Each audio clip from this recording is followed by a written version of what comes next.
For the political landscape, we have first of all Adam Barrow as the president of Gambia. Next, we have Husseino Darbu, the leader of Gambia's Democratic Congress. Next, we have Mai Fati, the Minister of Foreign Affairs, International Cooperations, and Gambians abroad. Next slide, we have the geographical landscape.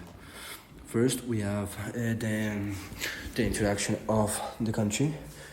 Well, first of all, the country is more elongated with a main river called the Gambian River that practically crosses the entire country. Gambia's terrain. Gambian's terrain is actually pretty flat with not many hills. The Gambian's climate is practically really warm with an average degree of 28 degrees Celsius. Gambia's relationship with other countries, starting with countries that have helped Gambia in the past and will still follow up to help them. We can start by talking about the UK, but also the US and also multiple countries within Europe. Next is the Senegambian Confederation.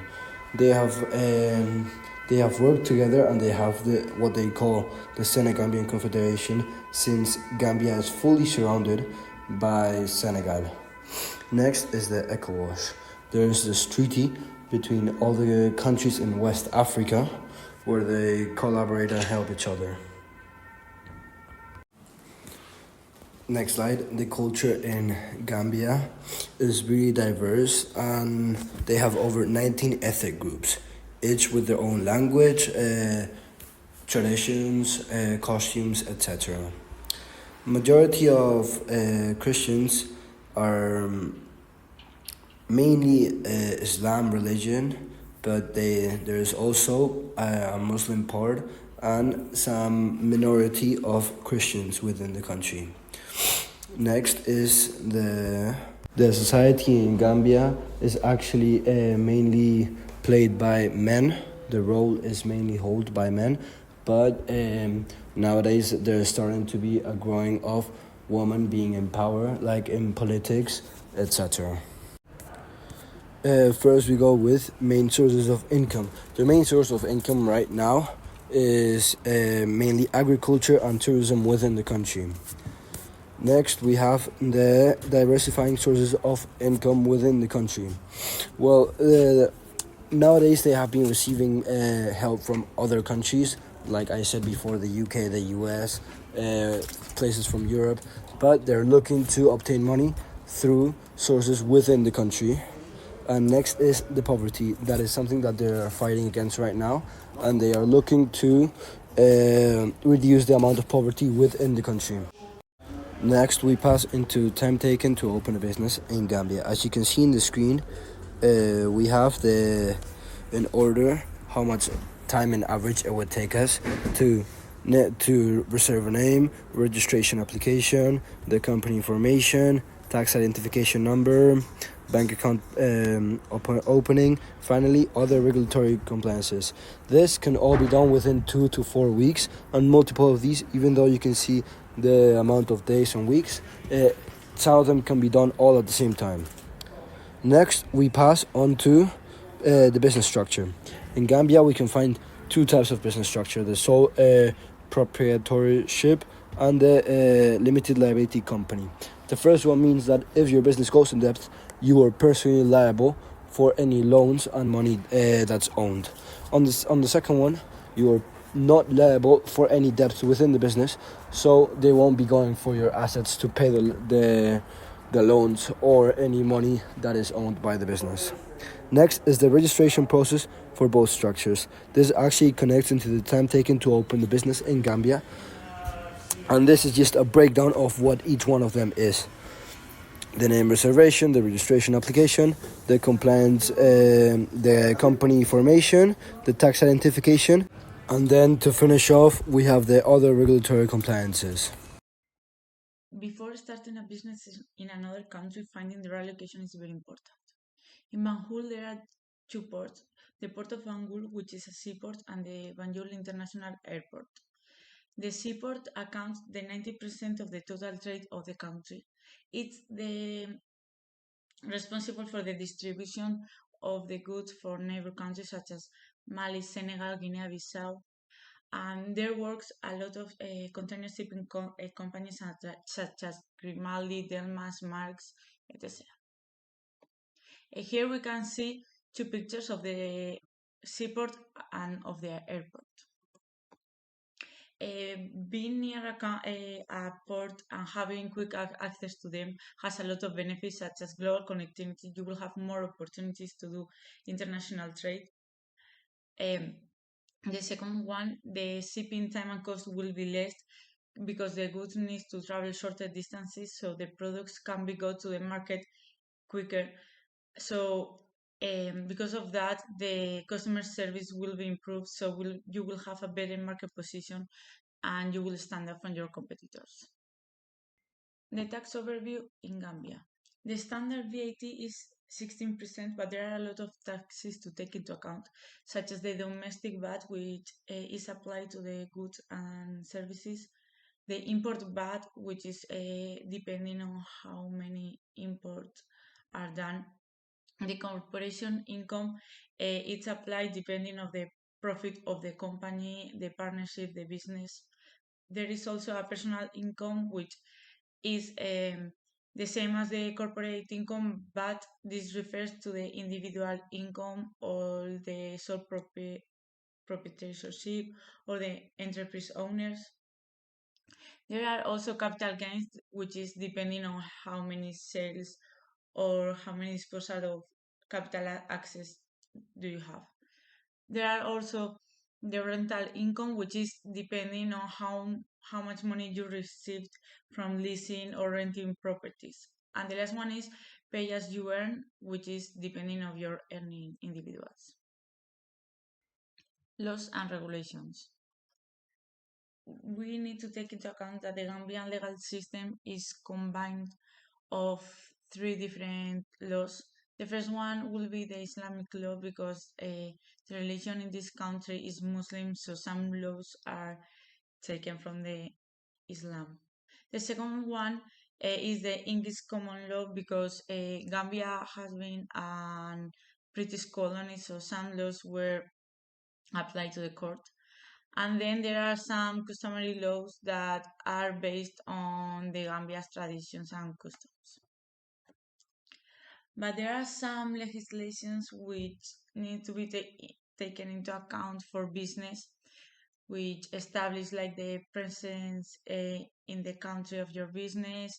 It determines the process of the business registrations, the standards of employment such as the wages, the working hours, the then there are like the compensation to injured workers if there's any accident in working hours or something like that, and then the environmental laws, which refers to the pollution control, sustainable resources that companies need to use. Employment in Gambia. The unemployment rate in Gambia has decreased drastically in the last 10 years, and actually it's a 4.8% of rate of unemployment, which is quite low. The main sectors of employment in Gambia, there are three. The first one will be agriculture, that the 80% of the population works in this sector. Then there are fisheries, which gives like the 10% of employment for the country. And then there is tourism because uh, there are a lot of visitors in this country, so it gives like the 15% of the employment for the country. Cross-cultural aspects of the ethnic groups. The Gambian culture is rich in ethnic groups. There are 8 main ethnic groups in Gambia. These 8 consist of Mandinka, Wolofs, Akus, Jola, Fulanis, Serajule, Serer, and Tukulor. Each of these groups have their own cultural aspects and languages that are completely unique in their own way. The main and most predominant ethnic group is the Mandinka. These people speak predominantly in the Mandinka language. Traditionally, this society was split into 4 different groups: the slaves, caste group, commoners, and nobles. They consist 42% of the Gambia population. The Wolof ethnic group in Gambia make up 16% of the population and are the third largest ethnic group. The people called Creoles or Akus are Christians who are descendants of freed slaves who first came to the Gambia in 1787 from Sierra Leone. The Jola or Kuruma people are organized around the civilization of rice. The Fulanis or Pol Futa, as they're occasionally known, are substantially engaged in herding of cattle and running their popular small corner shops. The Serahule people are involved in husbandry, trade, and property development. The other ethnic groups are the Serer, who are generally involved in fisheries, have customs and a language which bear considerable parallels to the Wolof. The Tukulor, who share strong ties with the Fulani's culture, history, and traditions, and are substantially engaged in husbandry and beast husbandry. Now onto the business etiquette. Gambians place great importance on traditional greetings and etiquette in order to strengthen existing social bonds or create new ones. These forms are influenced by Islam, and many have their roots in the ancient empires of the Mandinka, Wolof, Serahule, and other West African tribes. Remember that the right-handed handshake is the required form of greeting unless you are visiting someone who has recently suffered a loss.